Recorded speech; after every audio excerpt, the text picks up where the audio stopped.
तो भाई लोग, आज हम बात करने वाले हैं लुक किस्म के चैप्टर नंबर 221 के बारे में। और पिछले एपिसोड में हमने देखा था डैनियल फाइनली एक बेघर लोगों का ग्रुप ज्वाइन कर लेता है ताकि वो हॉस्टल गैंग का पता लगा सके, लेकिन वहाँ पे उसका थोड़ा सा झगड़ा हो जाता है। पर इससे पहले कि डैनियल की हाथापाई होती, इससे पहले वो चैप्टर खत्म हो गया था और इस वीडियो में हमें पता चलेगा कि उसके आगे क्या हुआ था। लेकिन आज की वीडियो की शुरुआत में हम देखते हैं जो हमारा जैक होता है वो भी ईस्ट रिवर साइड की तरफ हॉस्टल गैंग का पता लगाने के लिए आ रखा होता है। और यहाँ पे जो 3-4 जेब कतरे होते हैं वो जैक का पर्स चुरा लेते हैं, लेकिन जैक इन लोगों को पकड़ लेता है। इसके बाद जो ये लड़के होते हैं स्टाइल में जैक को कहते हैं, हाँ तुमने बिल्कुल सही कहा, तुम्हारा पर्स हमने ही चुराया है। अगर हमने तेरा पर्स चुराया भी है तो तू हमारा क्या कर लेगा बे? क्या तू हमें गिरफ्तार करेगा या कुछ और? इसके बाद जो हमारा जैक होता है इन तीनों को काफी ज्यादा अच्छे से धोता है। इन सबको धोने के बाद जैक इनको कहता है, अगर तुम अपने घर से भागे हो तो तुम्हें शांति से रहना चाहिए। आखिर तुम्हें घर से भागने का इतना ज्यादा गर्व क्यों है खुद पे? इसके बाद जैक इनको अपने मोबाइल में जैस्मिन की फोटो दिखाता है और पूछता है, क्या तुम इस लड़की को जानते हो? लेकिन ये जो लड़के लोग होते हैं वो कहते हैं, नहीं, हम कसम खा के कहते हैं हम इसको नहीं जानते, हमने इसको नहीं देखा। जैक कहता है, उसको छुपाने का कोई भी फायदा नहीं है क्योंकि मैं इसको ढूंढ के रहूंगा, चाहे मुझे पूरी की पूरी रात लग जाए उसको ढूंढने में। इसके बाद सीन शिफ्ट होता है और हम आते हैं डैनियल वाले सीन पे। तो अभी जो डैनियल होता है जिस जगह पे आया होता है, इनका जो लीडर होता है वो डैनियल के एक थप्पड़ मारता है और डैनियल कुछ भी नहीं करता। जैसे डैनियल के एक थप्पड़ पड़ता है, जो लड़कियां डैनियल को यहाँ पे लेके आई होती हैं वो कहती हैं, अरे नहीं ऐसा मत करो। इसके बाद जो इनका बॉस होता है वो कहता है, अपना मुंह बंद करो, नहीं तो तुम दोनों को भी मैं आज रात को जान से मार डालूंगा। और ये टकला डैनियल का भी एक मार के अपने मन में सोच रहा होता है, साला इसको देख के तो मुझे डर लग रहा था क्योंकि ये काफी ज्यादा स्ट्रांग लग रहा था, लेकिन लगता है ये एक नंबर का ढक्कन है। लगता है इस ढक्कन से मैं फालतू में ही डर रहा था। इस जैसे लोग अपने आप को स्ट्रांग दिखाने की एक्टिंग करते हैं ताकि ये लड़कियों को इम्प्रेस कर सके। और अभी जो बाकी के लोग यहाँ पे होते हैं वो कहते हैं, हे डैड अब बस भी करो, हा हा हा हा, तुम उस गरीब बच्चे को जान से मार डालोगे। इसके बाद डैनियल इस गंजे को बहुत ही प्यार से कहता है, मैं इन दोनों लड़कियों के साथ यहाँ पे इसलिए आया हूँ क्योंकि मैं आपके ग्रुप को ज्वाइन करना चाहता हूँ। मेरे पास काफी सारे पैसे भी हैं, इसलिए मुझे अपनी गैंग में ज्वाइन कर लो। इसके बाद ये बंदा टकला गुस्से में कहता है, क्या तू सच में सीरियस है? ठीक है, तू हमें ज्वाइन कर सकता है, लेकिन उसके बाद जब मैं तेरी हड्डियां तोड़ दूंगा साले हरामखोर। और ये बंदा भी डैनियल के ऊपर एक मुक्का मार रहा होता है और डैनियल के लिए ये मुक्का इतना ज्यादा स्लो होता है ना कि डैनियल इस मुक्के को स्लो मोशन में देख पा रहा होता है। ये मुक्का जब डैनियल की तरफ आ रहा होता है, डैनियल अपने मन में सोच रहा होता है, मैं यहाँ पे लड़ाई करने के लिए नहीं आ रखा हूँ, मुझे तो बस हॉस्टल गैंग के बारे में पता करना है, उन्हें मुझे ढूंढना है किसी भी तरह से। और इसलिए डैनियल अपनी जगह से हिलता नहीं और चुपचाप से इस गंजे का मुक्का खा लेता है। इसके बाद ये गंजा एक गंदे से कटोरे में अपना पैर डालता है जिसमें गंदा सा पानी होता है और बहुत सारी गंदगी जैसे जुराब, किसी चीज के पैकेट इस पानी के ऊपर पहले से ही पड़े हुए होते हैं। इसके बाद ये गंजा कहता है, अगर तुझे हमारे साथ मिलना है तो तुझ पे बुरे वक्त का सामना करने के लिए शक्ति होनी चाहिए। तो हरामखोर, अब तू इंतजार किस चीज का कर रहा है? इस पानी को पी ले। और यार इस पानी में इन्होंने हल्का सा थूक भी मिलाया होता है और पता नहीं सोजो नाम की कोई अलग सी चीज भी मिलाई होती है जो कि काफी ज्यादा गंदी होती होगी। इसके बाद एक लड़की कहती है, डैड वो इसको नहीं पिएगा, वो ऐसा नहीं करेगा। इसके बाद गंजा कहता है, तू साली अपना मुंह बंद कर तू। और यार क्योंकि हॉस्टल गैंग की वजह से हमारी हानियल को भी काफी दुख सहने पड़े हैं और हानियल ने डैनियल के लिए पहले बहुत कुछ करा है। उसने लोगन ली से मार भी खाई है डैनियल के लिए। डैनियल को सारी बातें याद आती है कि हानियल ने उसके लिए कितना कुछ करा है और डैनियल इस कटोरे को उठाता है और ये सारा पानी पी जाता है क्योंकि डैनियल के लिए खुद से ज्यादा जरूरी ये पता लगाना है कि हानियल की फोटोज कौन सोशल मीडिया में अपलोड कर रहा है ताकि डैनियल उन लोगों को पकड़ सके।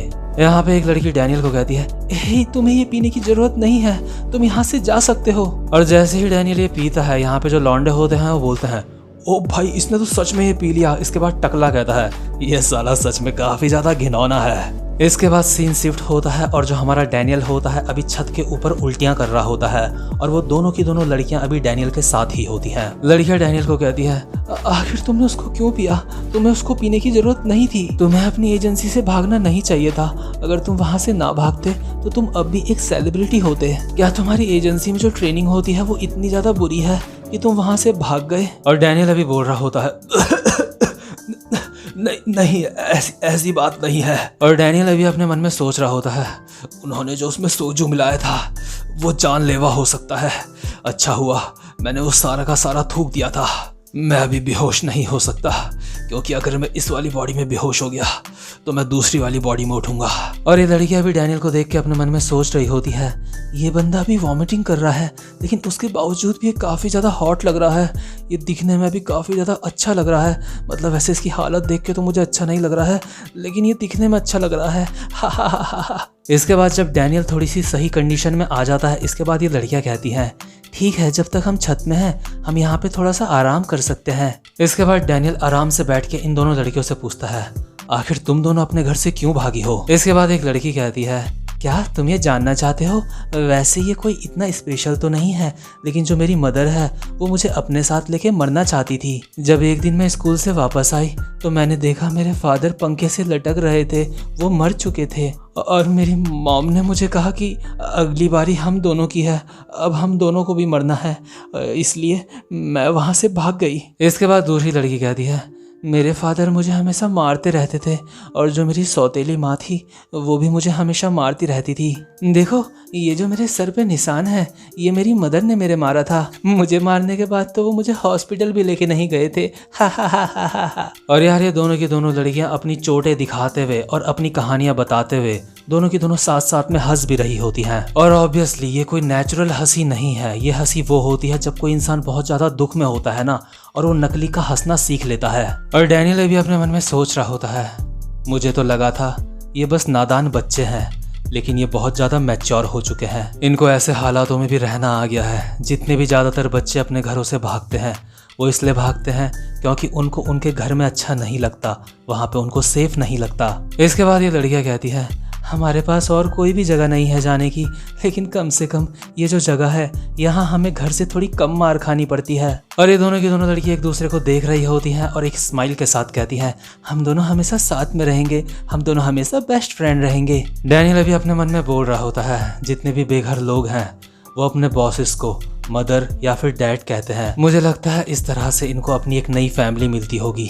इन बच्चों को बस कोई जगह चाहिए जहाँ पे ये रह सके। लेकिन तभी यहाँ छत में जो इनका बॉस होता है वो आता है और कहता है, हे तुम दोनों जल्दी से तैयार हो जाओ, अब समय है रोल प्ले करने का। इसके बाद लड़की कहती है, ये ठीक है डैड, हम बस तैयार होके जल्दी ही आते हैं। इसके बाद ये गंजा कहता है, अबे साली क्या मैंने तुझसे बात करी, मैं दूसरी वाली से बोल रहा हूँ। इसके बाद डैनियल कहता है, वैसे मुझे नहीं पता कि आप लोग कहाँ जा रहे हो, लेकिन क्या मैं भी आपके साथ आ सकता हूँ। लेकिन तभी जो ये गंजा होता है डैनियल की गर्दन पकड़ता है और कहता है, अबे साले अपना मुंह बंद कर और जब तक मैं वापस आता हूँ जमीन को अच्छे से साफ कर दियो। अगर अच्छे से जमीन साफ नहीं हुई तो तेरी मैं लंका लगा दूंगा, तेरी वाट लग जाएगी। और अभी इस गंजे ने डैनियल की चेस्ट में पैर रखा हुआ होता है, मतलब कि इसको पता नहीं है कि इसने किसकी चेस्ट पे पैर रखा है। अगर डैनियल ने हल्के से भी घुमा के इसके मार दिया ना तो ये टकला बेब्लेड की तरह घूमता हुआ नजर आएगा। बट अभी इस टकले को इस बात का अंदाजा नहीं है। इसके बाद जो ये टकला होता है एक लड़की को बाल पकड़ के अपने साथ ले जाता है। और यार ये वाली जो लड़की होती है ये थोड़ी भोली होती है, इसलिए इसको ये काम करने में थोड़ा सा डर लग रहा होता है। और जो दूसरी लड़की होती है वो पीछे से चिल्लाती है, डैड प्लीज ये काम मुझे करने दो। टकला कहता है, कुतिया तू अपना मुंह बंद कर। और डैनियल अभी अपने मन में सोच रहा होता है, रोल प्ले, आखिर ये क्या चीज है। इसके बाद जो डैनियल अभी बैठा हुआ होता है, मतलब गिरा हुआ होता है, उसके पास दो बंदे आते हैं और एक कहता है, हे डूड चलो मैं तुम्हें वो जगह दिखाता हूँ जहाँ की तुम्हें साफ सफाई करनी है। इसके बाद दूसरा बंदा कहता है, हे अगर मैं तुम्हें डूड कहूंगा तो तुम्हें कोई एतराज तो नहीं है ना। इसके बाद पहला वाला बंदा कहता है, अबे यार तू सच में एक नंबर का ढक्कन है, हा हा हा हा, क्या तू मेरी भी मार खाना चाहता है। इसके बाद दूसरा बंदा कहता है, क्योंकि मैं उम्र में तुझसे छोटा हूँ तो मेरी जो मर्जी होगी मैं तुझे वो कह के बुलाऊंगा, समझा। इसके बाद डैनियल इन दोनों को कहता है, हे वैसे ये रोल प्ले का मतलब क्या होता है, कि क्या रोल प्ले में हमें किसी कैरेक्टर का रोल प्ले करना होता है, मतलब कि जैसे कोई एक्टिंग वैक्टिंग करनी होती है हमें। और ये दोनों बंदे आपस में कहते हैं, अरे इसने कहा एक्टिंग, हा हा हा हा, आखिर ये बोल क्या रहा है, ये सच में काफी ज्यादा क्यूट है, इसे कुछ भी नहीं पता। और जो दूसरी लड़की होती है अभी बैठ के रो रही होती है और बोल रही होती है, उसने पहले कभी भी रोल प्ले नहीं करा, आखिर वो ऐसा कैसे करेगी। इसके बाद जो एक बंदा होता है वो डैनियल को कहता है, तुझे जानना है ना रोल प्ले क्या होता है, तो चल मैं तुझे एक एग्जाम्पल से बताता हूँ। इसका मतलब है कि जैसे मान ले किसी होटल के मालिक को इस चीज के लिए ब्लैकमेल करना कि वो 18 साल से नीचे के बच्चों को दारू बेच रहा है। इस तरीके का ही होता है कुछ रोल प्ले, लेकिन बस फर्क इतना है यहाँ पे हम दारू की जगह लड़कियों का इस्तेमाल करते हैं और कुछ लोग इसको प्रोस्टिट्यूशन स्कैम भी कहते हैं। और भाई लोग, अगर आपको पता है कि प्रोस्टिट्यूशन क्या होता है तो इसका मतलब आप लोग काफी ज्यादा मैच्योर हो चुके हो। और अगर आपको नहीं पता तो सर्च भी मत करना, क्योंकि मैं आप में से किसी को भी बिगाड़ना नहीं चाहता। मैं तो बस जो अच्छे पॉइंट्स हैं उनको हाईलाइट करना चाहता हूँ इस मानवा की। बाकी एंटरटेनमेंट के लिए ये स्टोरी काफी ज्यादा कमाल की है, लेकिन ध्यान रखना आप लोगों को अगर कोई सीख लेनी है तो अच्छी वाली सीख लेना, बुरी वाली सीख मत लेना इस स्टोरी से। तो इसके बाद हम देखते हैं सीन शिफ्ट होता है और वही लड़की जिसको टकला ले गया होता है वो अभी होटल के एक रूम में बैठी हुई होती है और इस लड़की के साथ होता है इस होटल में एक आदमी जो यहाँ पे आया होता है थोड़ी सी रंगरलिया मनाने के लिए। यह आदमी अभी वॉशरूम में होता है, नहा रहा होता है और स्पीकर में किसी से बात कर रहा होता है। ये आदमी बोलता है, हे हनी, आज मैं अपने एक क्लाइंट के साथ मीटिंग में हूँ तो 1-2 घंटे तक मैं फोन नहीं उठा पाऊंगा, ओके? तुम्हें पानी की आवाज आ रही है? मैं अभी अपना मुंह धो रहा हूँ, हा हा हा हा हा। लेकिन अभी इस आदमी का एक हाथ नीचे होता है और ये क्या कर रहा है आप समझ जाओ। इसके बाद ये आदमी कहता है, ऑफ कोर्स मैं भी तुम्हें काफी ज्यादा मिस कर रहा हूँ। वैसे तुम कैसी हो? हनी, मैंने तुम्हें कहा ना, तुम्हें थोड़ा आराम करना चाहिए। अगर तुम आराम नहीं करोगी तो हमारे बच्चे को इससे कुछ नुकसान पहुँच सकता है। ऑफ कोर्स हनी, मेरी जिंदगी में सिर्फ तुम ही हो। तुम्हें पता भी नहीं जब मैं तुमसे मिला था मैं कितना ज्यादा खुश था। और हाँ, मुझे आने में थोड़ी सी देर हो सकती है तो तुम आराम से सो जाना, ठीक है? मतलब कि ये जो आदमी होता है ये शादीशुदा होता है और ये आदमी वही होता है जो हानिल का भी पीछा कर रहा होता है। और जो ये लड़की होती है अभी अपने मन में बोल रही होती है, डैड आप मेरे मैसेज रीड क्यों नहीं कर रहे हो?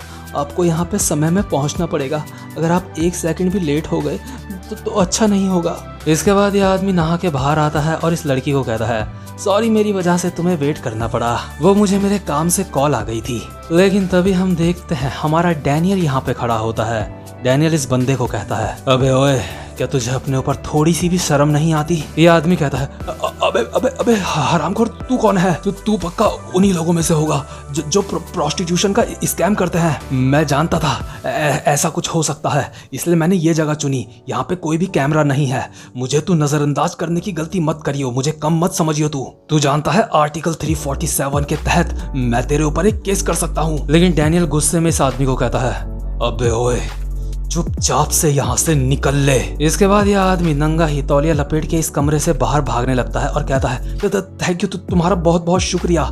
लेकिन जैसे ही आदमी बाहर निकल रहा होता है तभी एक बंदा इसके एक मुक्का मारता है और ये आदमी दोबारा से अंदर गिर जाता है। और ये मुक्का मारा होता है उसी गंजे ने जो डैनियल के ग्रुप का बॉस होता है। ये गंजा डैनियल को कहता है, अबे ओए हरामखोर, तुझे क्या लगता है तू यहाँ पे क्या कर रहा है? अभी तो हमने अपना काम शुरू भी नहीं करा था और तुझे लगता है तू यहाँ पे आके सब कुछ बर्बाद कर देगा? और यार ये जो लड़की होती है ना, इसका नाम होता है हिलेरियस। इसके बाद जो हमारा डैनियल होता है वो कहता है, ए हिलेरियस, क्या इसी तरीके से तुम पैसे कमाती हो? इसके बाद जो हिलेरियस होती है वो चिल्ला के कहती है, आखिर इसमें गलत क्या है? अगर मैं कोई जॉब करूंगी तो जो बड़े लोग हैं वो वैसे भी मेरा फायदा उठाने की सोचेंगे। वो सारे के सारे लोग एक जैसे होते हैं, हम कहीं भी सेफ नहीं है। और यहाँ पे इससे पहले कि ये लोग हमारे साथ कुछ गलत करें, हम इनका बेवकूफ़ बनाते हैं। अगर मैं पैसा नहीं कमाऊंगी तो मैं किसी काम की नहीं हूँ, और अगर मैं यहाँ पे पैसा नहीं कमाऊंगी तो मेरे पास और कोई जगह नहीं है जहाँ मैं जा सकती हूँ। क्या तुम्हें ऐसा लगता है तुम हमारे बारे में बहुत कुछ जानते हो? आखिर तुम्हें हमारी इतनी ज्यादा चिंता क्यों है? और इस टकले के साथ का बंदा कहता है, ये कुतिया बहुत ज्यादा हल्ला मचाती है। इसके बाद डैनियल कहता है, तो बड़े लोगों को बेवकूफ बनाना, उन्हें ब्लैकमेल करना, तुम यही करना चाहती थी? अगर ऐसी बात है, तुम्हारी यही मर्जी है, तो मैं यहाँ से जा रहा हूँ। अपना ध्यान रखना हिलेरियस, मैं जा रहा हूँ। और डैनियल जैसे ही यहाँ से जाने लगता है तभी ये लड़की पीछे से बोलती है, मैं ये सब कुछ नहीं करना चाहती, प्लीज प्लीज मेरी मदद करो। इस लड़की को डैनियल के चेहरे में कहीं ना कहीं उम्मीद की एक किरण दिखी होती है। इसको अंदर से एहसास होता है कि डैनियल इसकी मदद कर सकता है। और यार बस इस लड़की के मुंह से ये शब्द सुन के ना कि मेरी मदद करो, बस डैनियल को यही सुनना था। लेकिन तभी जो ये गंजा होता है डैनियल के पास उछल के आता है और डैनियल के एक मुक्का मारने वाला होता है और कहता है, तू हरामखोर, तू कहीं नहीं जा रहा है, तू मरेगा मेरे हाथों से। लेकिन डैनियल इस टकले के एक ही रैपट मार के इसको शक्तिमान बना देता है। Helicopter helicopter. और ये टकला घूमता घूमता टकराता है आगे की एक दीवार से। एक ही थप्पड़ में इस टकले की नाक से अभी खून निकल रहा होता है। इसके बाद डैनियल कहता है, खड़ा उठ जा मादर। और यार ये वाला चैप्टर भी यहीं पे खत्म होता है। उम्मीद करता हूँ कि आपको आज की वीडियो भी अच्छी लगी हो। और वीडियो खत्म करने से पहले आप लोगों को बताना चाहूंगा कि 8 अगस्त को मेरा बर्थडे है और अगर आप लोग मुझे विश करोगे तो मुझे काफी ज्यादा अच्छा लगेगा। तो भाई लोग अब मैं मिलता हूँ आपसे अपने नेक्स्ट एपिसोड में, तब तक के लिए गुड बाय।